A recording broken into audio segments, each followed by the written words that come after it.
My name is Alara Vance. For most of my life, that name has felt less like an identity and more like a job description. I was Alara, the responsible one. Alara, the one who fixed things. Alara, the one you could count on. I grew up in Port Blossom, a city that hugs the coastline, perpetually draped in a soft, silver mist that blurs the edges of the world. Our family home was a two-story cedar-shingled house on a street lined with ancient magnolia trees. It always smelled of my mother's lavender potpourri and the faint, sweet scent of old paper from my father's books. It was a house that breathed nostalgia, a place where the past was not just remembered, but actively curated. I was the eldest of two daughters. My sister, Chloe, was born with a light in her that drew people in, while I was born with a quiet sense of duty. When I was 16, I took a weekend job at a local bookshop, not for pocket money, but to help with a sudden, unexpected property tax hike. I remember the pride in my parents' voices, not for my work ethic, but for my utility. Alara knows we're a team, my father would say, patting my shoulder. Chloe, meanwhile, spent her weekends at the sailing club, her laughter carrying on the salty breeze. She needs to build her social skills, my mother would explain, as if my immersion in Dickens and Bronte was a social deficiency. I didn't question it. I swallowed the inequity like a vitamin, telling myself it was my role to be the sturdy trunk of our family tree, while Chloe was the beautiful, delicate blossom. This pattern bled into my adult life. I pursued a demanding career in architecture, finding a strange comfort in the clean lines and solid foundations I designed for others. I married Marcus, a man whose calm demeanor I mistook for kindness. He was a financial advisor, charismatic and ambitious, and for a while, we were the picture of success. I was a senior architect at Skyline Designs, a prestigious firm downtown, and my salary was more than generous. We had a daughter, Luna, a child with eyes the color of a twilight sky and a spirit full of wonder. I was the provider. I sent my parents a monthly stipend, a thank you that slowly became an expectation. I funded the beautiful new sunroom they added to the house, the one they now spent all their afternoons in. I paid for their anniversary trip to the Italian countryside, a lavish affair they recounted at every family gathering. Marcus, meanwhile, decided to leave his high-pressure job to become a consultant, which mostly meant he had more time for the golf course and lunches with clients who never seemed to materialize into contracts. He said it was for Luna, so one of us could be more present. I was grateful at the time, too busy drawing up blueprints to see the cracks forming in our own foundation. The cracks started as hairline fractures. A sharp word here, a dismissive gesture there. His calm was a mask for a chillingly short temper. The pressure I was under at work became a source of his resentment, not pride. The breaking point wasn't a bottle thrown in a rage, but something quieter, more symbolic. He took a delicate porcelain music box Luna and I had found at an antique market, one she adored, and in a moment of cold fury over some perceived slight, he dropped it. It didn't just break, it shattered into 1,000 glittering shards on the hardwood floor.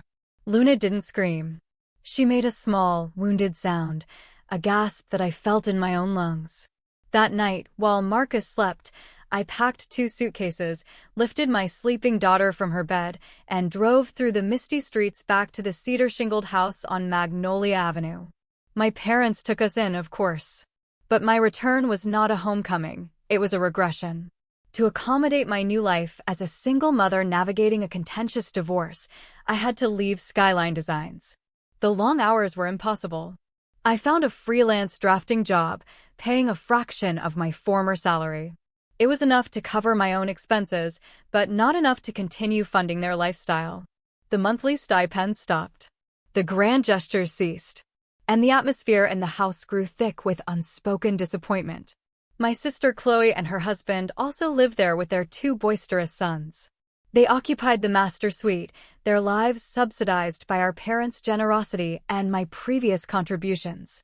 They paid no rent, and my mother doted on her grandsons, their crayon drawings proudly displayed on the refrigerator door while Luna's were quietly taken down after a day to reduce clutter. Luna, who had already been through so much, began to shrink. She spent most of her time in our small attic room, reading books and whispering stories to her stuffed animals. The house that was supposed to be our sanctuary had become another place where she learned to make herself small. I saw it, I felt it, and I told myself it's temporary. Family helps family. I clung to that belief like a shipwreck survivor to a piece of driftwood. At my mom's 60th birthday, everything seemed normal. The garden was perfumed with the scent of late-blooming roses and my father's cigar smoke. String lights twinkled in the dusk, casting a warm, deceptive glow on the faces of family friends. My mother, flushed with wine and attention, floated from group to group, her laughter a bright, brittle sound. Chloe had arranged a catering service, a touch of extravagance that felt like a quiet performance of her own success. I was trying to be a ghost, smiling politely, refilling drinks, keeping my presence unobtrusive. The past few months had been a tightrope walk of tension, and I had learned that the best way to keep my balance was to stay perfectly still. Luna had found a quiet corner on the porch swing with a book, her small form a peaceful island in the sea of forced merriment. I felt a pang of relief watching her. Here, at least, she seemed content. I even found myself relaxing, letting the gentle murmur of conversation wash over me. For a fleeting moment, I dared to hope that we had found a new, quieter rhythm, that the worst of the transition was behind us. And then my phone vibrated in my pocket. I glanced at the screen. Luna. It was strange. She was only 50 feet away. If she needed me, she would just come and find me. A tiny, cold seed of unease planted itself in my chest. I answered, keeping my voice low. Hey, sweet pea. What's up? Her voice was a thread of sound, thin and trembling. Mom? Can you come outside? To the front. The front? Is everything okay? Did you fall? No. Just, please, Mom. Come outside. Now. The politeness in her plea was more alarming than a shout. Okay, I said, my own voice suddenly feeling foreign in my throat. I'm coming. I didn't say goodbye to anyone. I didn't glance at my mother, who was holding court by the dessert table. I set my half-empty glass down on a railing and walked, not quickly, but with a deliberate, unnerving calm. It felt as if I were moving through water, the party sounds fading into a dull roar behind me. I rounded the corner of the house and saw her standing under the old oak tree at the edge of the driveway. Her small backpack, the one she took to school, was slung over her shoulder. Her face was pale in the twilight, her expression unreadable but intensely serious. My heart, which had been hammering against my ribs, seemed to stop altogether. I knelt in front of her on the damp grass, my hands hovering over her shoulders, afraid to touch her. Luna, what is it? What happened? Are you hurt? She shook her head, her eyes fixed on mine. We have to go, Mom. Go where? What's wrong? Did someone say something to you? I'll tell you in the car, she whispered, her gaze darting back toward the house. Please. I don't want to be here. I didn't need any more convincing. The raw, undiluted fear in her eyes was more potent than any explanation. I stood, took her hand, and led her to my car parked down the street. The click of the locks sounded unnaturally loud in the quiet evening. We got in, and I pulled away from the curb without a single look back. The sound of the party, the laughter and music, faded until there was only the soft hum of the engine and the frantic beating of my own heart. We drove in silence for 10 minutes. I had no destination in mind, just a primal need to put distance between us and that house. I finally pulled into the deserted parking lot of a scenic lookout, a place where teenagers usually came to watch the fog roll in over the bay. I turned off the engine, and the silence that filled the car was heavy, thick with unspoken things. I turned to her. Okay, my love, I said, my voice gentle. We're safe.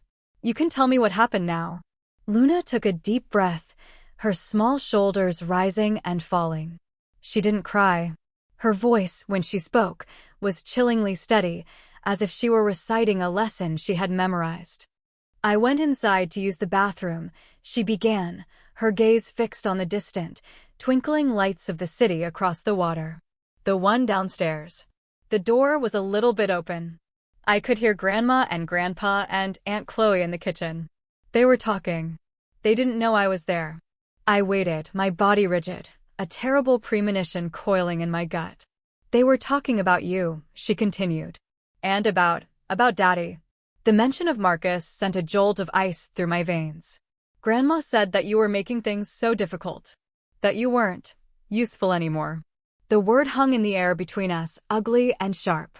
She said that since you lost your big job, you were just a burden. And that I was too.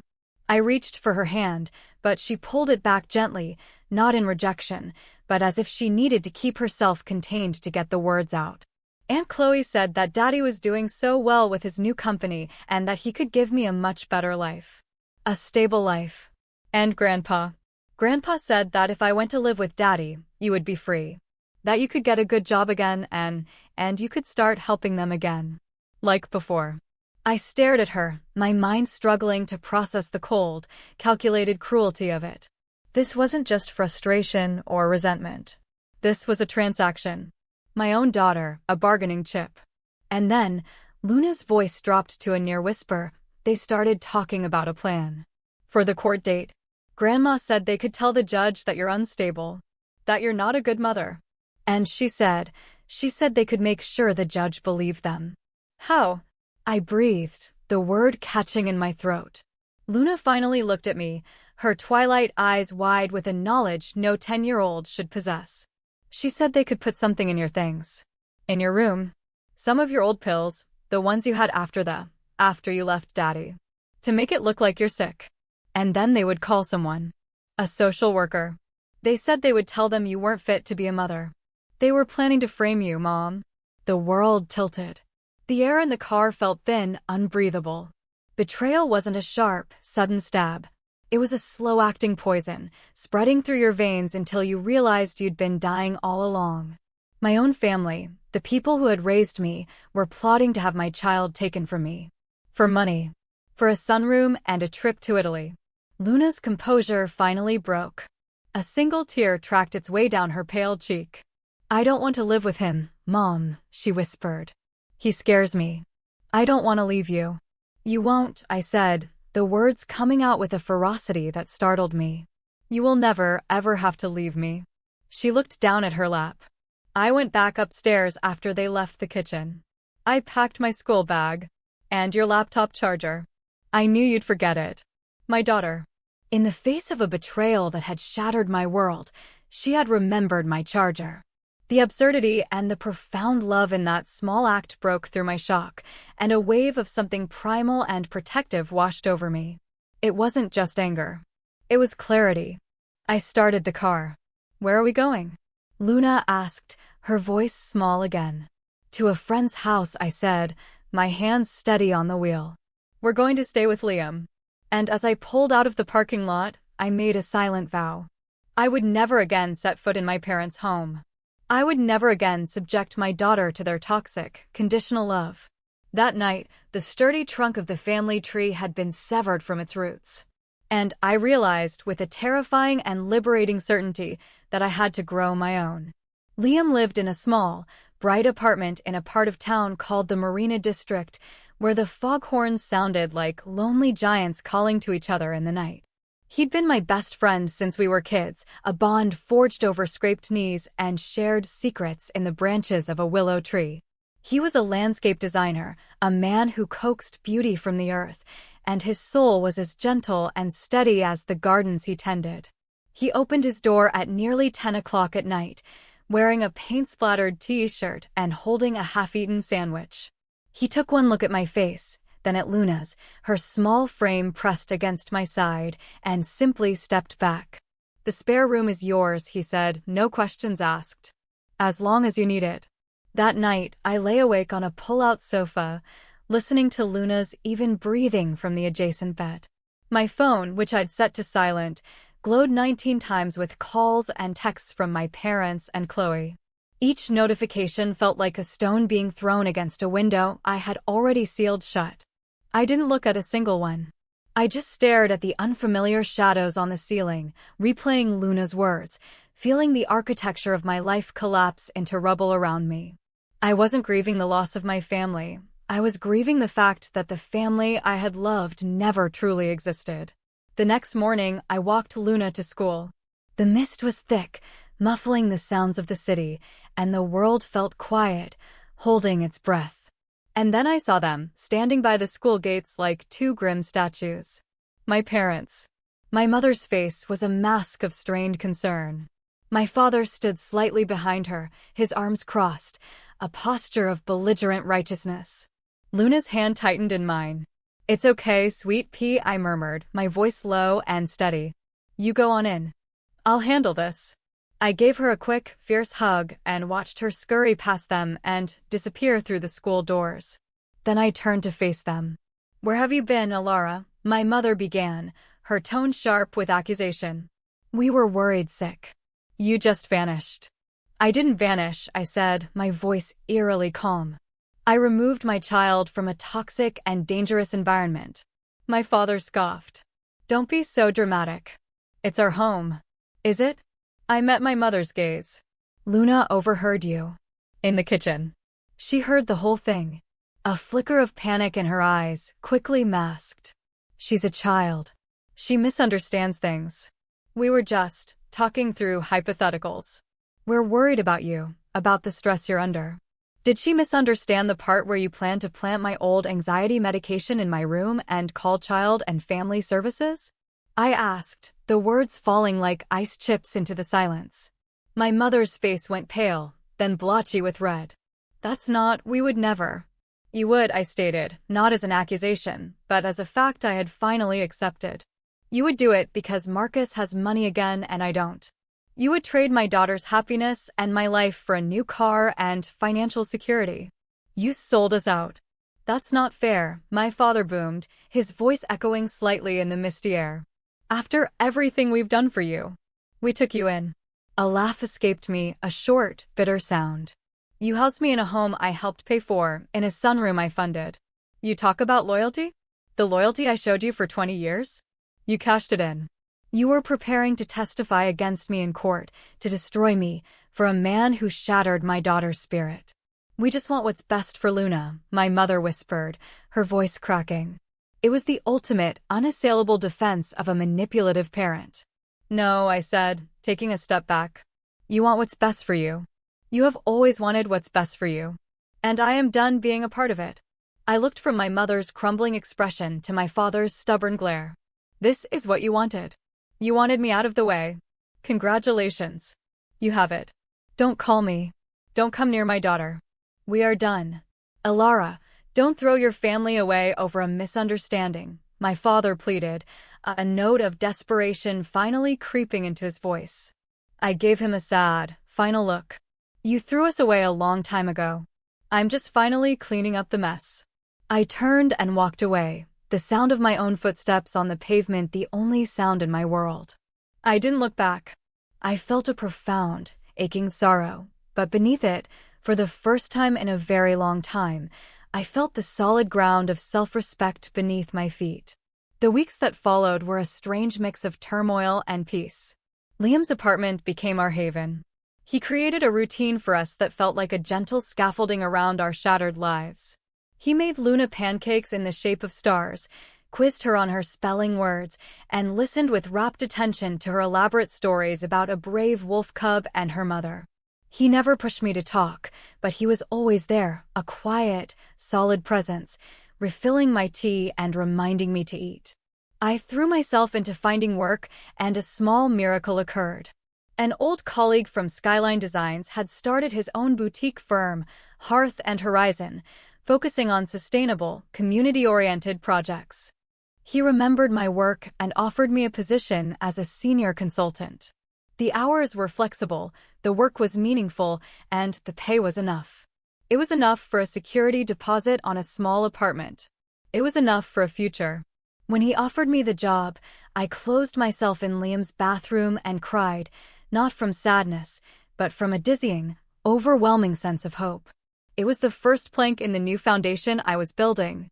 The quiet, however, was just the prelude to the storm. One evening, scrolling through social media, I saw it. A photo posted by a distant cousin. It was my parents and Chloe, smiling broadly. They were standing in a sun-drenched vineyard, glasses of wine in hand. And between them, with his arms slung casually around my mother's shoulder, was Marcus. The caption read, "So wonderful to see our family healing and coming together. So proud of the dedicated father Marcus is." I showed the phone to Liam. He looked at the picture, then at me, and wordlessly went to the kitchen and came back with a chocolate bar. "Eat this," he said. "It's a tactical necessity." 2 days later, they came. 2 social workers from Child and Family Services, a man and a woman, with kind eyes and clipboards full of my worst fears. "We received an anonymous report," the woman said gently. "Concerns about your living situation, your emotional stability." Anonymous. I almost laughed. They interviewed me. They spoke to Luna alone. They inspected Liam's blessedly clean and well-stocked apartment.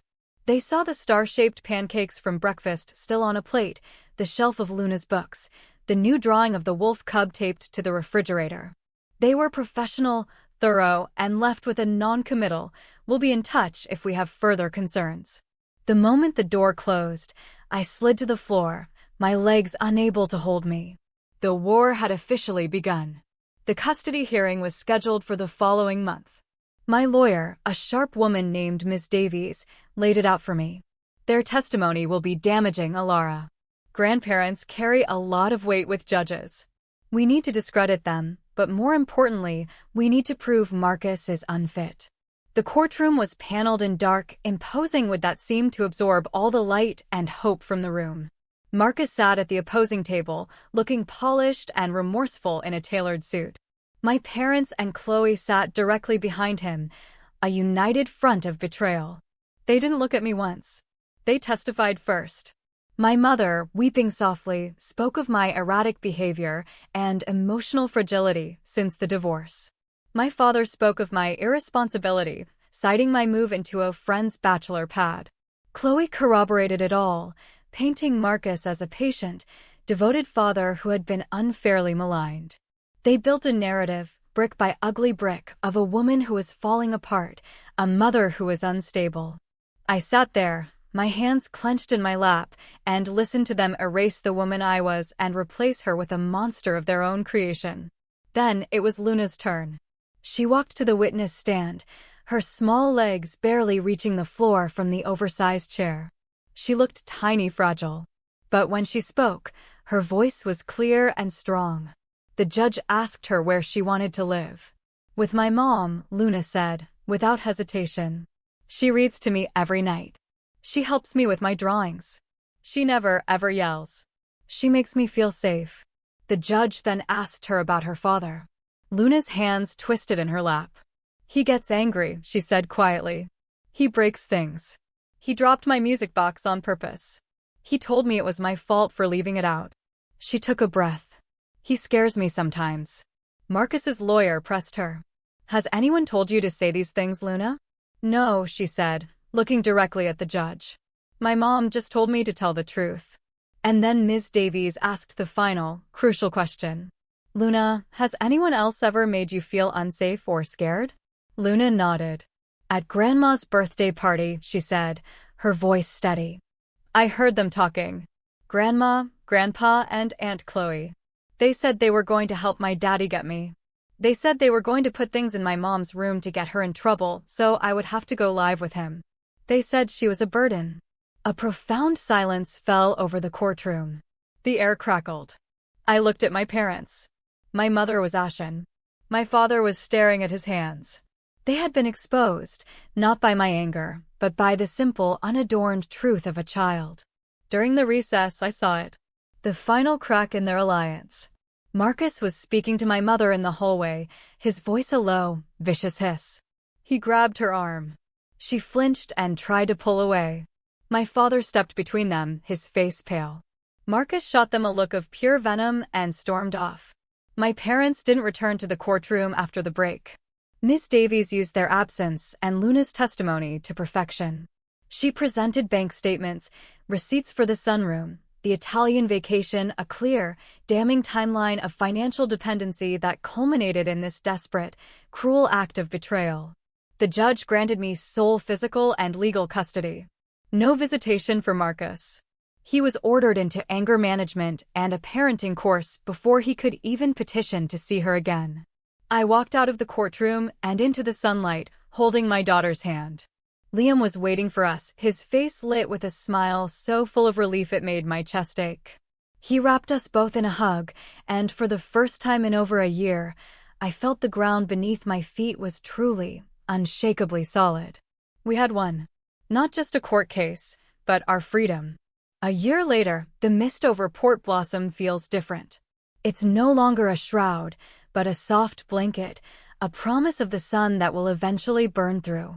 We live in a small, two-bedroom apartment with a view of the bay. It's filled with light, the scent of Liam's cooking, and Luna's laughter. Liam and I are no longer just friends. Our relationship bloomed slowly, naturally, like one of the gardens he tends. It grew in the quiet moments, in the way he'd touch my shoulder as he passed me in the kitchen, in the shared smiles over Luna's head, in the late-night talks after she was asleep. He never tried to fix my broken pieces. He just held the space for me to heal myself. He loves Luna as his own, building her elaborate forts out of cardboard boxes and treating her wolf theories with the seriousness of a doctoral thesis. Our little unit of two had become a pack of three. My parents tried to reach out once. They appeared at our door on a Saturday morning with a homemade apple pie, an offering reeking of nostalgia and regret.